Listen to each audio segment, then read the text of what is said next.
Bueno, estamos en comunicación con Gildo Honorato. Él es presidente de la Federación de Cooperativas de Trabajo del Movimiento Evita y referente de la UTEP, de la Unión de Trabajadores y Trabajadoras de la Economía Popular. ¿Cómo estás, Gildo?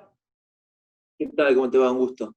Un gusto. Bueno, primero con preguntarte cómo estás atravesando este momento de pandemia, cómo te trata la cuarentena, ¿no? Bueno, como a la mayoría de los habitantes de nuestro país, esta es el primer gran hecho universal de veras, ¿no? Ya que está toda la población a nivel mundial atravesando por esta situación.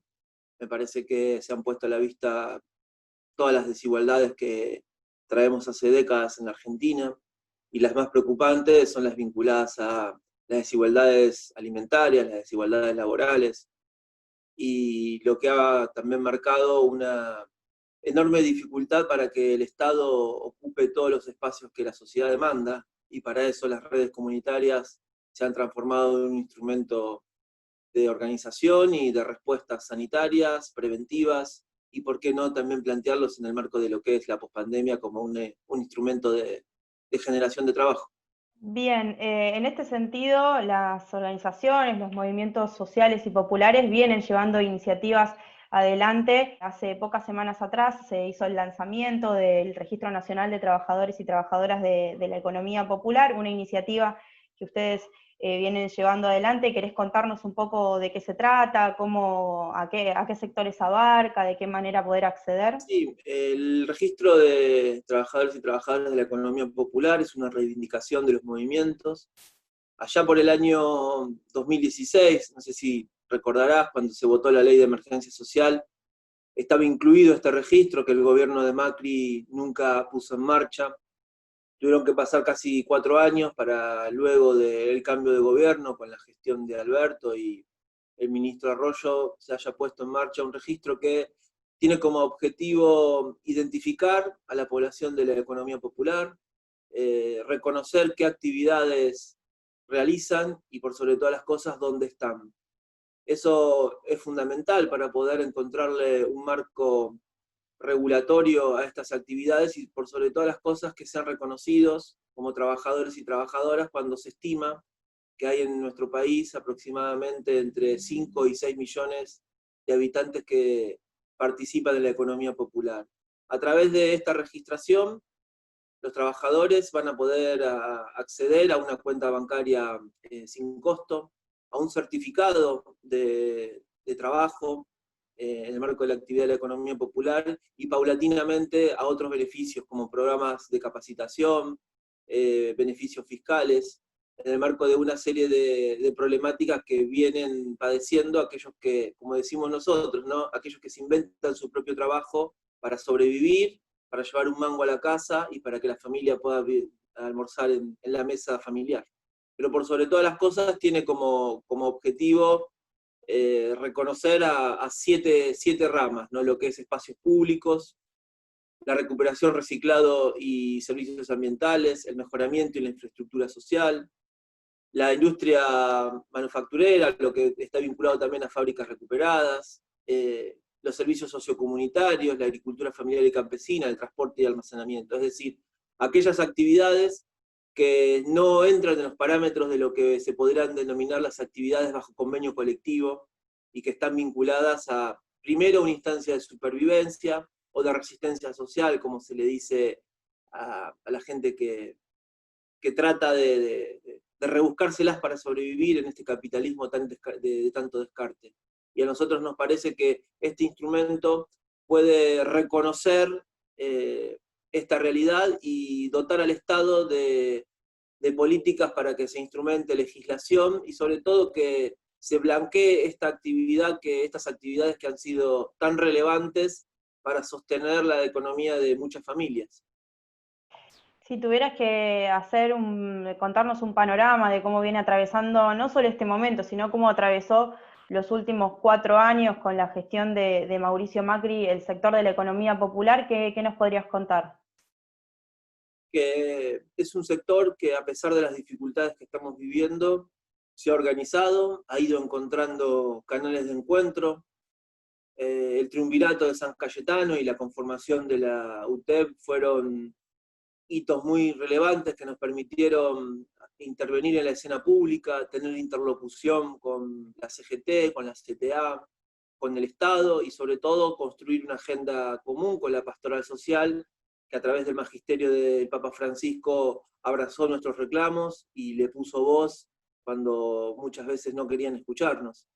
También está claro que esta situación va a dejar una realidad muy compleja, con niveles de desigualdad mucho más grandes, con indicadores sociales similares a los del 2001, y por eso es relevante poner como eje la generación de trabajo, la creación de trabajo, con el impulso estatal y, si es posible, también con impulso privado, porque es necesario que salgamos del paradigma de los planes y de los subsidios y reconstruyamos el paradigma del trabajo como verdadera política social. Nosotros lo hemos dicho, quizás vos lo tenés presente, el trabajo es la mejor política social porque es lo que permite tener una planificación individual, familiar y colectiva de la vida cotidiana. Y eso para nosotros es fundamental en este mundo tan desigual y tan complejo que estamos viviendo. Ahí los sectores de los movimientos populares también vienen haciendo una intervención muy concreta, ¿no?, en esta situación de pandemia, llevando adelante trabajo territorial, con comedores, con acompañamiento en los barrios más afectados, ¿no?, en donde la desigualdad es muy grande. Comentanos un poco cómo viene abordando también el movimiento Evita este trabajo durante la pandemia. Mira, hoy tenemos en la Argentina casi el 25% de la población que está demandando asistencia alimentaria. Los movimientos populares antes de la pandemia teníamos una asistencia diaria de casi 1 millón de personas. Hoy eso se ha triplicado. Y no somos el único sector que abastece de alimentos a los barrios populares, sino hay otros instrumentos. Cáritas, la pastoral social, los clubes, los municipios, las sociedades de fomento, el Estado en sus diversas formas. Para nosotros es fundamental en esta etapa conseguir el respaldo para tener una política muy clara en la prevención sanitaria. Hoy hacer una gran presencia de la comunidad en la política de prevención es fundamental para que el virus del COVID-19 no se expanda, no crezca, no siga haciendo daño en aquellos sectores más vulnerables que tantas postergaciones tienen.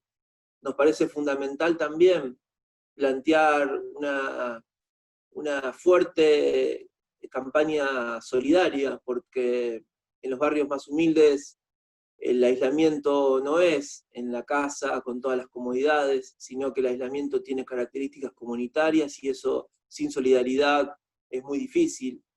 Y por último, también como instrumento central, es tener una fuerte perspectiva de construcción de trabajo. Me parece que la esperanza de esta pandemia que estamos viviendo, la salida de esta pandemia que estamos viviendo es con la esperanza, pero esa esperanza tiene que estar claramente reflejada en políticas concretas que están vinculadas al trabajo.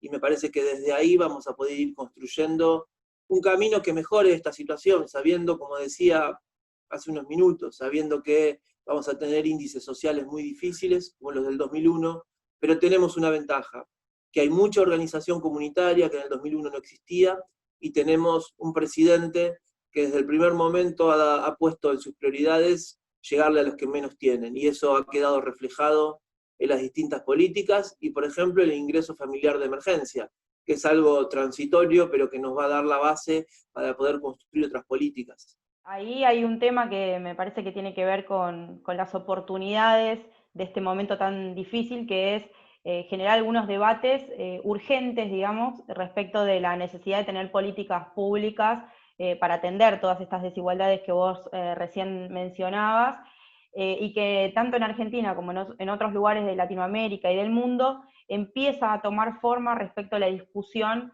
del salario básico universal, la renta básica universal. ¿Cómo ves este debate? ¿Cómo ves el impulso del Estado ante una discusión que ya, digamos, quizás algunos sectores vienen tratando de atravesar, de empezar a discutir, pero que ahora empieza a tomar forma una oportunidad quizás real, digamos, de llegar a hacer política de Estado. Claro, la caída económica a nivel global no tiene precedentes y ha generado un nivel de pérdida de empleo, de destrucción del aparato productivo en todos los lugares del mundo. Y eso nos abre el debate acerca de qué hacer con esa cantidad de habitantes que van quedando fuera. Este descarte nos obliga a pensar distintas iniciativas. Por supuesto que nosotros tenemos algunas ideas. La primera es que tenemos que terminar con los planes sociales. No se puede seguir subsidiando a aquellos que están afuera. Tenemos que reconstruir el paradigma del trabajo, y para eso es importante que el ingreso, la renta, o como le decimos nosotros, el salario básico garantizado, esté vinculado a trabajo concreto, porque esa es la manera de, primero, garantizar un ingreso para la familia, segundo, construir una política productiva de otro tipo, más vinculada a las necesidades comunitarias.